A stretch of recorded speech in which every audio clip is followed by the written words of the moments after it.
And welcome everybody to the Pod's Honest Truth with David Brody. Hope you are well. Look, if you're on Apple or iTunes or Stitcher or any of that, you're hearing just my audio. But we have a video version. That's right, I'm looking right at you.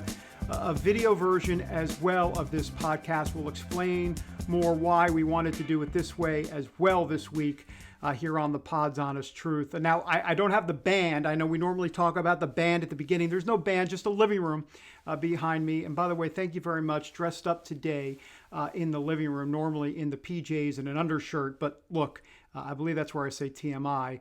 My biggest concern, I will say, about doing a podcast on video at home in the living room, a couple things. Number one, the dog.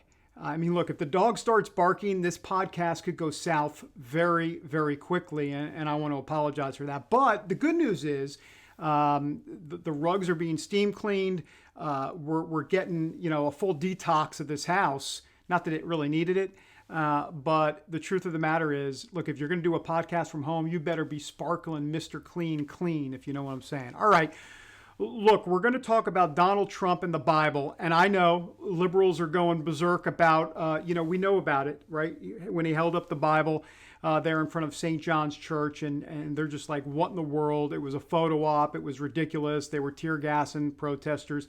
I don't want to get into all of that specifically as it relates to the tear gassing of protesters, because Park Police would push back on that and say, wait a minute, there was actually some violent protesters and we were clearing it because of curfew and all that. We'll save that for another day. I do want to talk about something that I think I can speak uniquely to, and that is Donald Trump, the Bible, and God. I wrote a book, Narcissistic Alert, hello. I wrote a book called The Faith of Donald Trump, co-authored by Scott Lamb. So I don't know, was it 300 plus pages? I don't know. I should probably read it at some point. I heard it was good. At least that's what I think. And in the book, we talk a little bit more about how Donald Trump sees church and God and pastors and clergy. And that's the perspective I want to give to you today. So let's get into it. First of all, before we get into any of that, I want to read you a few quotes by evangelical advisors to this White House who are sticking by the president because of that photo op that we saw the other day when he held the Bible up at St. John's Church. Here's what Johnny Moore said, influential evangelical advisor. I got to put on my glasses. Thank you very much. It kind of ramps my intellect up. He said this: the president's visit was not a photo op. It was, in his way, an act of solidarity. He was standing for the protection of the right of peaceful protest. And then Tony Perkins from the Family Research Council said this.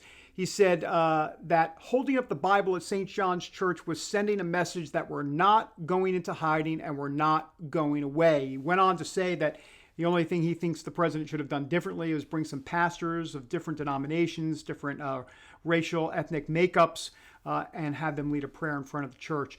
And then Pastor Robert Jeffress, we know about him. He's been kind of like a BFF, kind of like the Thelma and Louise, if you will, evangelical-wise, of Trump and evangelicals. He's been kind of married at the hip, if you will, with Donald Trump. He said, quote, holding up that Bible is a reminder that God's word denounces both racism and lawlessness. All right, so look, let me explain a few things here, right? The media thinks this is a photo op, but I want to go deeper than that and explain to you a little bit about what I understand from my reporting and interviewing Donald Trump. And by the way, we're going to play a lot of those clips coming up from my interview with Donald Trump. I've interviewed him, I believe it's definitely over 20 times. I want to say it's 22 times. We're going to play about 5 or 6 of those clips where he talks about the Bible and God. So stay tuned for that. That's part of the reason why we're doing the video podcast, because I want you to see what he actually says. But of course, on audio, on Apple and iTunes and all that, you will hear the audio, obviously, as well. But look, he has a reverence for clergy. He remembers a time in the 1950s, back when he was growing up. Remember, born in 1946, he's 74 years old. He remembers a time where you dressed up for church, where you went to, where you prayed in school. He remembers a time when there was Bible reading in classes. This is Donald Trump's America. This is what he thinks about when he thinks of the church. And he definitely has a reverence for the church. He also loves people that are passionate. And he sees pastors and clergy as people that are passionate for God. And he loves that. He's attracted to that. So you have the reverence of his mindset, in that 1950s mindset, if you will. And once again, I don't want to get into 1950s and racism. We know what was going on back then. That's not what I'm talking about. But I'm specifically referring to the way Donald Trump saw the world back then in terms of a respect for clergy, this idea of going to church and dressing up, coming your Sunday best and all of that. And then, of course, a passion for God. He also has a fear of God. And by the way, there's an unhealthy fear, and then there's, of course, a very healthy fear. And I remember talking to him the first time in 2011, and he told me in an interview that he said, a lot of people apparently sent him Bibles when he was a businessman at Trump Tower, and he said, I would have a fear of doing anything negative to a Bible, is what he said. That was the word. He said, I would have a fear of doing anything negative to a Bible. So this is the way Donald Trump sees God and the Bible and all of that. Look, can he recite a couple verses? Probably not, okay? But here's the point. It's not so much about that, folks, as it is about, number one, he's implementing policies that evangelicals believe in from a biblical standard. But once again, back to the Bible, when he held that Bible up at the church, it wasn't just a photo op. He was basically saying, law and order, the way America should be. Remember the Bible. Remember Christianity was important in this country. Remember, he always talks about how you can now say Christmas again. Yeah, it's that type of thing. He remembers a time in America that wasn't so politically correct that we're living in today. And I want to read you a couple quotes from my book. Once again, The Faith of Donald Trump. Thank you very much. This is from Daryl Scott, an African-American pastor who knows Donald Trump very well. Here's what he said to me in one of my interviews. He said, in the company of the preachers, he, Donald Trump, adopted the position of the lesser, and he actually acknowledged the preachers in the room as the greater.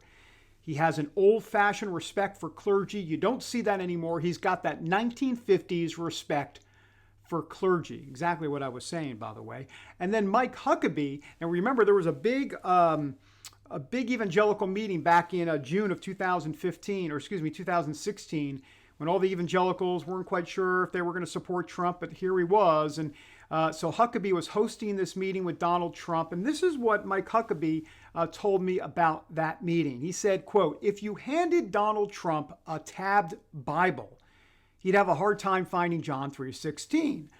Excuse me. Then he goes on to say, I just don't think it's a book about which he's deeply familiar. But then he continues on and he says this. He goes, I believe Donald Trump has a God consciousness about him that's real. And then he goes on to say that for all of Trump's vulgarity and secularist attitudes in life, Trump has a deep, abiding respect, not just for God, but for all people who truly follow God. I think he's intrigued by it. I think it's almost something that he just finds amazing and fascinating. He has a real respect for people of faith. And folks, that's the Pod's honest truth. I mean, that is accurate. Now, the media is going to tell you a different story. He's not a Christian. He's anything nowhere near a Christian. Believe me, he's got faults. You know what? Line up at the fault counter, because I've got faults, he's got faults, you've got faults, we've all got faults. And Donald Trump's got some big ones. Last time I checked, he's got a pretty healthy size ego, which needs some work, and maybe pride will throw that in there at the fault counter as well, and a lot more. But you know what? He who cast the first stone, right? I mean, am I going to do it? Look, I got a few faults. I'd rather not say. I think the living room, by the way, behind me, not a fault. By the way, I think it's a nice look. But look, the truth is, yeah, he's got some faults. Now, I want to also say one last thing.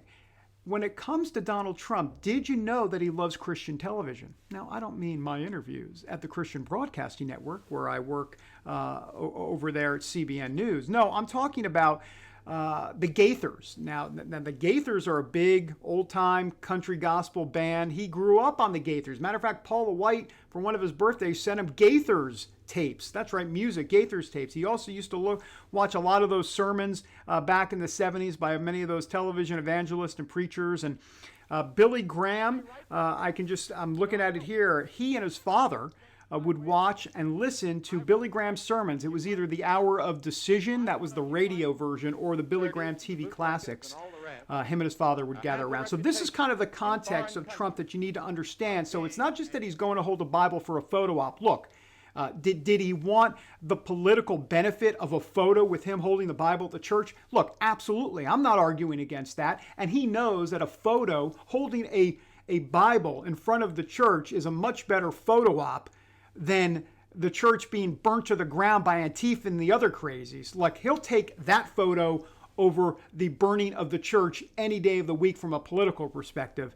I don't think there's any question about it. So, look, I want to play now some clips of my interviews through the years with Donald Trump. We'll start in 2011. We'll work our way through the campaign and into the presidency, where I interviewed him in the Oval Office.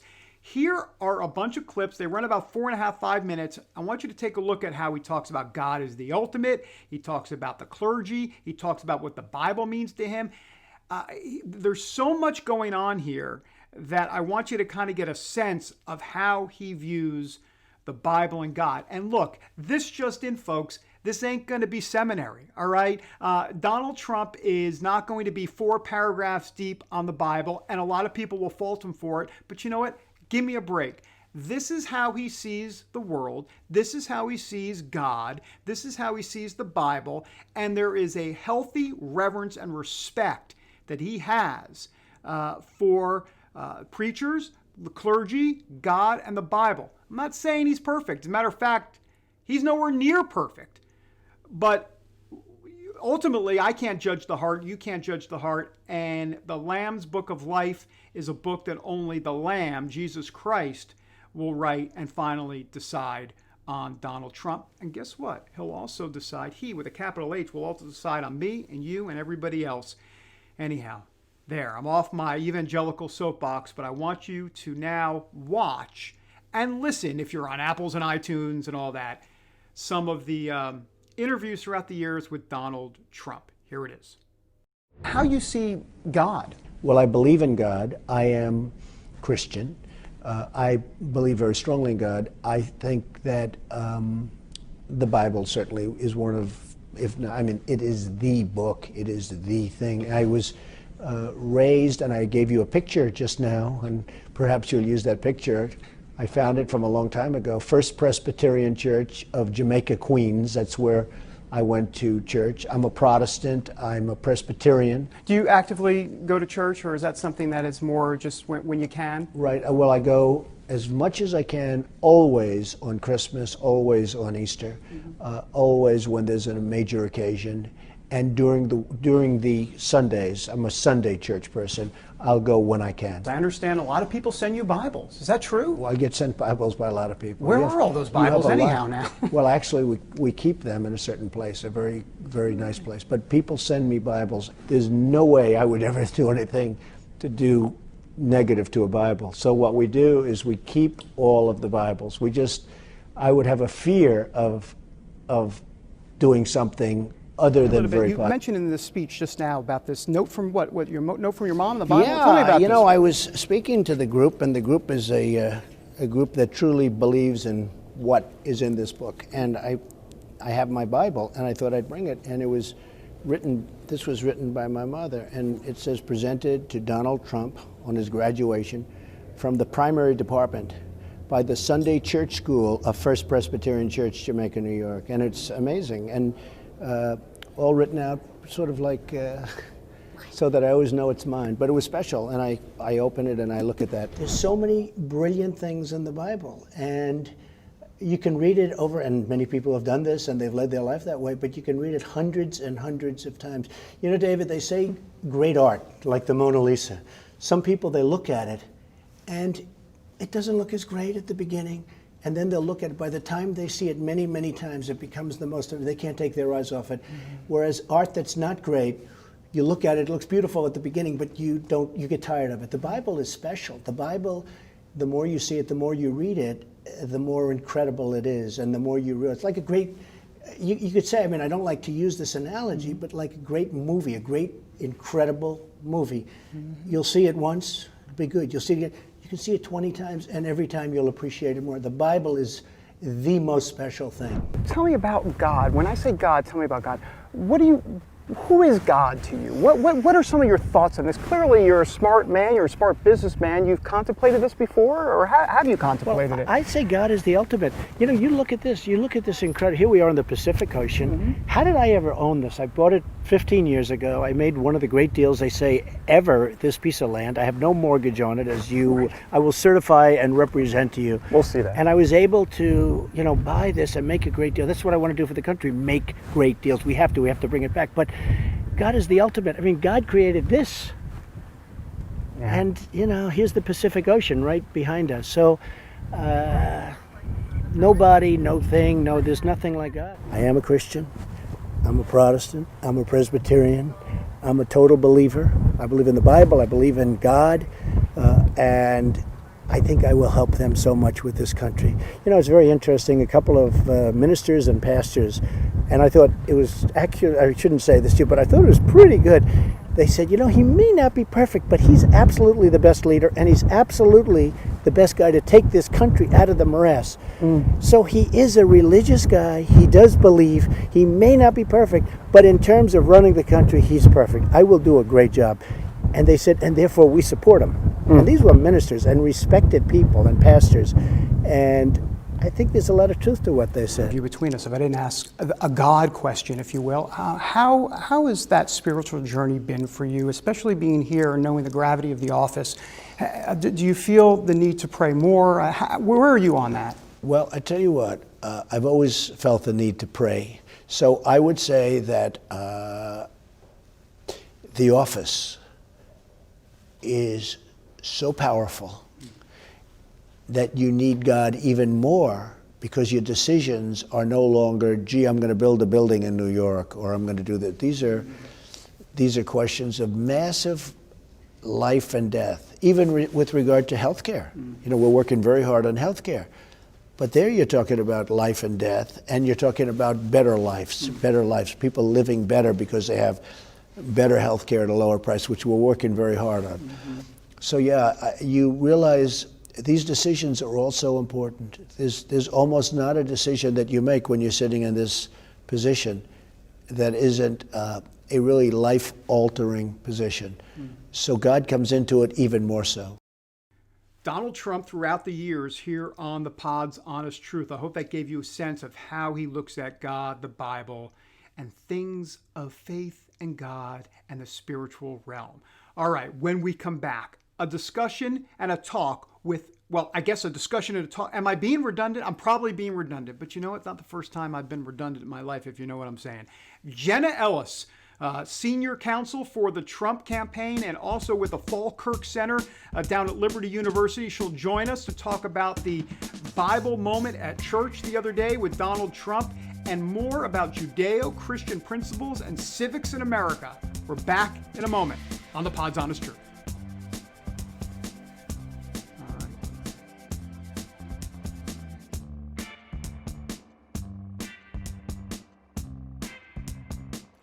And welcome back, everybody, to the Pod's Honest Truth. We're doing a video version this week as well. So once again, if you're on Apple's, iTunes, Stitcher, anywhere you get your podcast, go find the video version somewhere. It's out there at justthenews.com. You'll just have to look for it. We'll have it up in the next 24 hours. But, I'm sure it won't be too taxing. Well, I don't know. Speaking of taxing, Donald Trump can be taxing, especially for liberals. Not so much for his supporters. They love everything he does. One of his supporters is Jenna Ellis. She's a senior legal advisor to the Trump campaign. She also is an ambassador for the Falkirk Center that promotes Judeo-Christian principles and this idea that they really want to get the young folks involved, the next generation, to make sure they understand the Constitution and the Judeo-Christian fabric of our society that's behind all of it.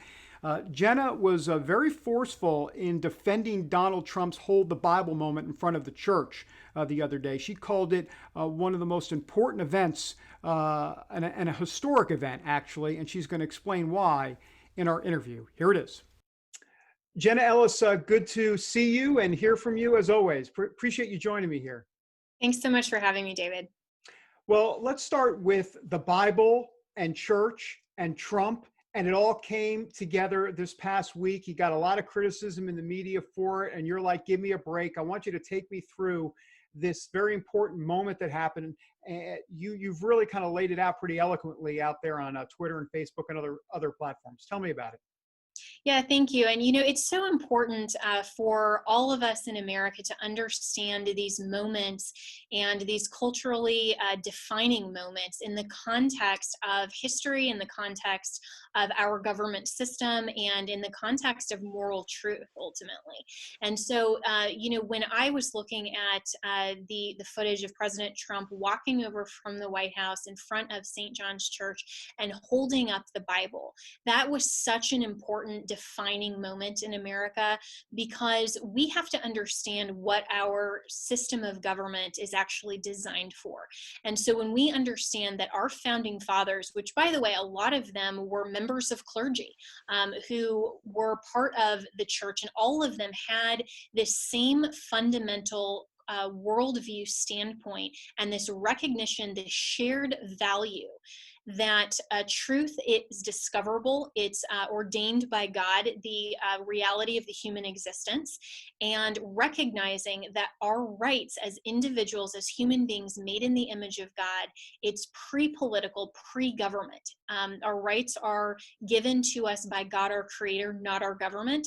And so the sole purpose of government is to preserve and protect those rights. So in a well-ordered society that our founders set us up for in this constitutional republic, we give limited specific powers to government to combat tyranny so that we can preserve liberty and freedom. But we also give legitimate powers and authority of law enforcement, for example, to combat anarchy and to combat criminal wrongdoing.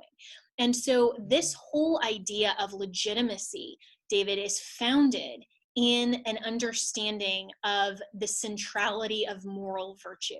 And when we as a culture are so into this postmodern Marxist nihilistic worldview that we can define truth, we can even say that truth is non-existent. It's my truth versus your truth, my version of justice, my feelings, my subjective viewpoint, then true, genuine justice has lost all meaning.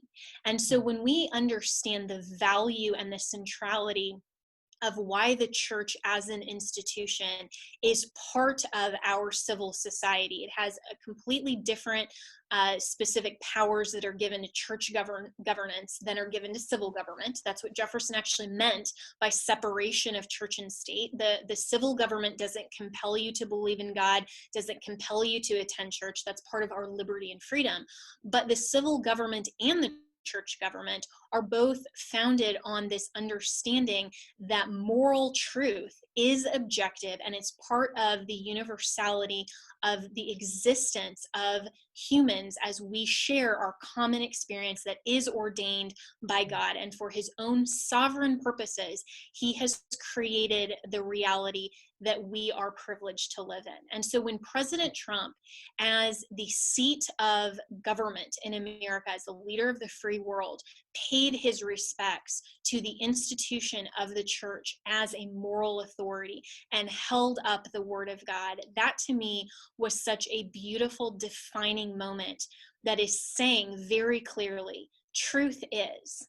And our founders, from the very beginning, from 1776, now all the way leading up to President Trump in 2020, is acknowledging that moral virtue is central to a civil society. Yeah, that's fascinating. I was going to ask you, you kind of answered it there at the end, but what's the bumper sticker headline of when he's holding up the Bible? Because you've really unpacked it. But I'm wondering what people take from that. You've explained it here, but what was he trying to do by holding up that Bible in front of the church, the message that he was trying to convey? And I think you've laid that out. And I wonder what people will take from it as they see that image. Well, we've certainly seen on Twitter, the progressive left, they have a very different goal, of course. Mm-hmm. Their goal is not to preserve a well-ordered society. Their goal is not moral virtue. Their goal isn't genuine justice. And we've seen even across all of the networks that have been covering a lot of these riots, even some of the protesters who aren't inciting violence, they're just out there thinking, well, I'm protesting for justice. If you ask them, and reporters have, what's the solution here? What would you like to have done? They can't articulate that. They don't know what justice requires. What is the interest of justice? And the progressive left, through their worldview and their whole philosophy, they are trying fundamentally to transform America into a postmodern culture that denies objective truth, that denies that there's any morality, and certainly that denies God. This whole idea that God is dead, we've heard, the title of that book, and that whole idea is that moral virtue is not objective, and that's not part of our shared human experience. And yet, even these people who are, talking on Twitter and they're saying, well, I don't believe in God, so, why should I applaud the president holding up the Bible? Well, even if they don't believe in God, they are still benefiting from our founders who did, and from the Judeo-Christian ethic that made freedom and liberty in this country possible. Because only through recognizing moral virtue and recognizing that as human beings made in the image of God, God gives us our rights, not the government, we have the fundamental unalienable right to freedom of speech, freedom of association, free exercise of religion, which is our triad of first freedoms to speak together about truth and the things of God. And our government doesn't compel us to that end, but allows us the freedom as God provides to be able to speak together about the central questions of human existence. And the only form of legitimate government will never invade on those freedoms, but will when there is a line crossed into violence and perpetuating the absolute destruction of civil society, then it becomes the obligation and the duty of government to enforce moral laws, which is the definition of criminal law to begin with. We as a society designate certain things as wrong, as impermissible. Violence and these acts of terrorism and arson and desecration and vandalism absolutely can be designated in a morally upright society as wrong. And President Trump is very clearly saying law and order will be part of American society. Yeah, and then you talk about burning, just all this destruction, everything going on, and I think of course Antifa, and when I say Antifa, we get it. They're not showing up with Antifa shirts, though they're in black bloc. But beyond that, there's Antifa and the folks behind it. They don't just want to seem to burn down buildings. They want to burn down the fabric of society. It just seems like they want to burn it all down and do what, Jenna, exactly? Start from scratch? What's their utopia exactly? Yeah, and if you read the Communist Manifesto, it actually gives you the step-by-step playbook. And their ultimate utopia and goal is the fundamental transformation of society to end up in a totalitarian and communist socialist regime. And so they want to break down all of the institutions and the pillars of a morally upright law and order civil society to have absolute chaos. And so this is the ultimate goal of reality for them, is the complete reliance on a communist government that is absolutely not founded on any sort of moral virtue. And so when you look at these riots, when you look at even the Democrat-led cities and governors who have imposed these tyrannical orders, it's remarkable to me that we're seeing in these cities examples of tyranny and anarchy simultaneously. And this is leading to the ultimate end that they want to perpetuate, which is the complete breakdown of a legitimate society. Jenna, how did we get to this point? This isn't just one day of protest, 2 days. This is now going on a week. We've seen what's had to happen, National Guard being called in, what's going on at the White House, Trump and going over to the church. What in the world has gone on exactly? I mean, why have we gotten to this point? And I know you've talked about, in essence, to a degree, a godless society in terms of the way we're moving. But as it relates to police brutality, and it relates to what happened to George Floyd, look, politicians have been around for a long time, and it just seems like nothing is getting done when it comes to that issue. And I understand most of law enforcement, good people. I get that. That's the disclaimer. But what in the world is going? This has been going on for too long, and I feel like evangelicals, especially evangelical Christians specifically, need to speak up more with one voice. Not just Black Christians, but white Christians and all of us together, because God sees racism and police brutality in these cases like George Floyd as evil, pure evil. Absolutely. And, the question really is, as Joe Biden articulated, we have to combat systematic racism in America. Well, that presumes that we have systematic racism. And if we're talking about racism, we need to put that in context as well. And if you look again at a morally upright society, and, you look at how the founders created our society, it's not going to ever be perfect, but they created the opportunity for a more perfect union. And that's what we have continually strived for in America.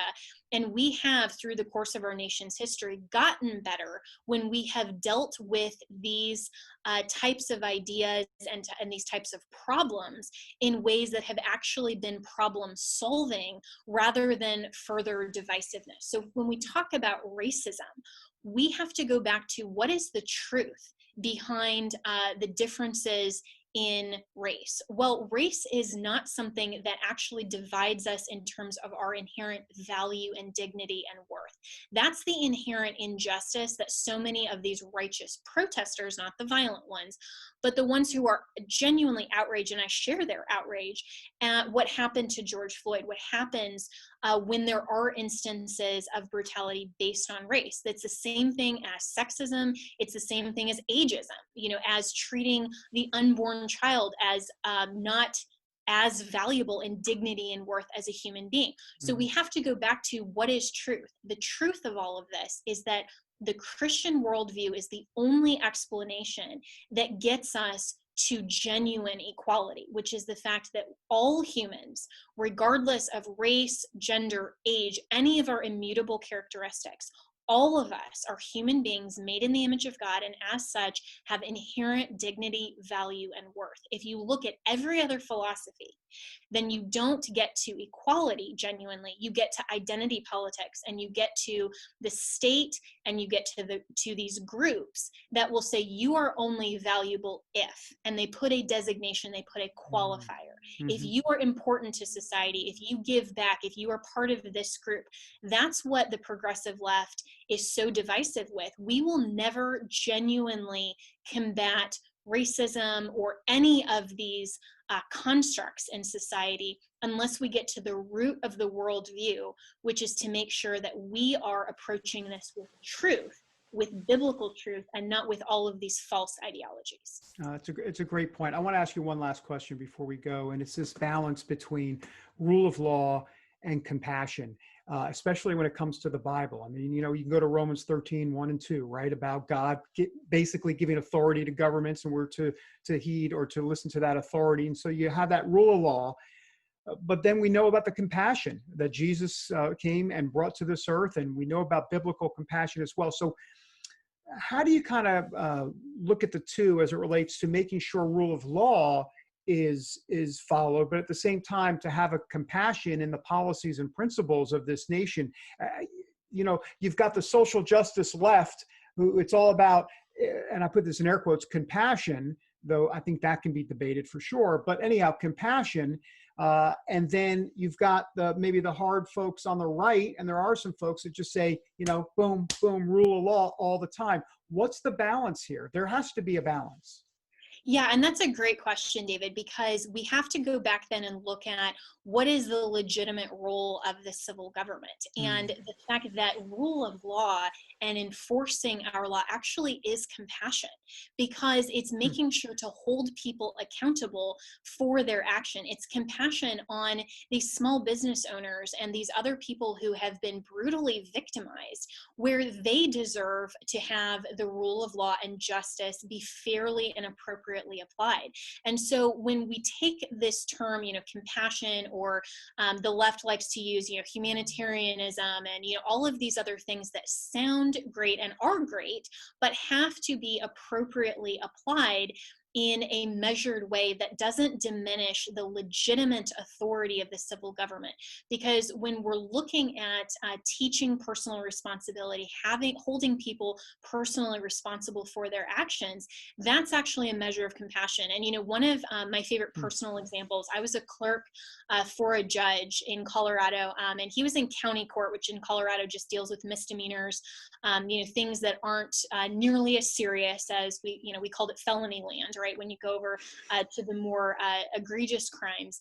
And he spent 30 years on the county court bench and never, sought to do anything that was considered, a higher level of judge.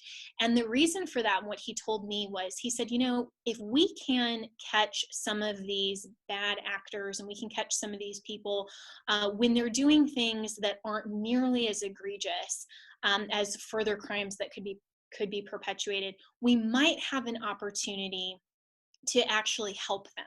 And that to me is compassion, because he would spend time from the bench talking to people about, so what was kind of your motivation behind this, and how can I help you understand, what your position is in your family or in your community?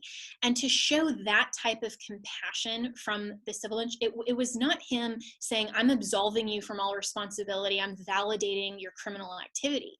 True compassion is holding people responsible and giving them an opportunity to repent and atone for their personal conduct, but then to provide them a better path. That's rehabilitation. That's restoration. That's the message of the gospel, frankly. That's the fact that we all are sinners. We all fall short of the glory of God.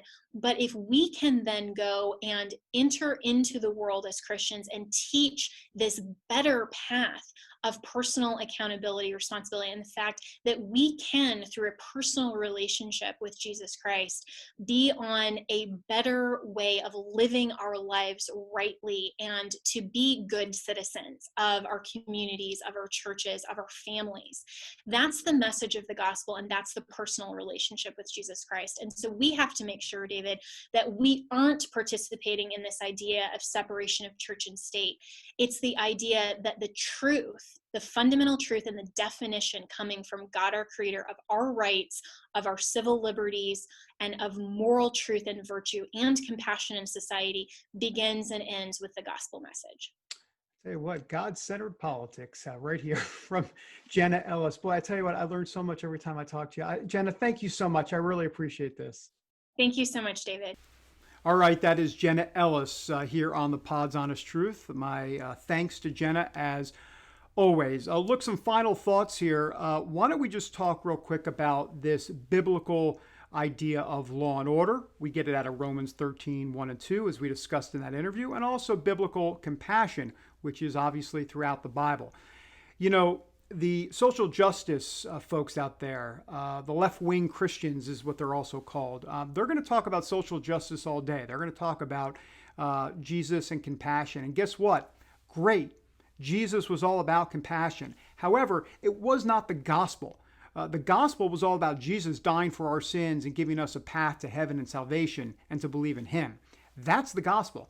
Compassion, social justice, is not the gospel. Unfortunately, it's been pretty much turned in to a degree. It has been turned into the gospel by folks on the left. Now, on the right, if you will, it's been a lot of law and order, and it's important to kind of follow the rule of law, and we know that's very important. God wants that as well in the society. The question then becomes the balance between the two, and I think that's where this country is trying to, in a way, figure itself out. Donald Trump has gone more to the law and order side, obviously. That doesn't mean he doesn't have compassion in his policies and some of what he does and says, though people would say he doesn't. But the truth is, it's a lot murkier than that, folks. He's got both.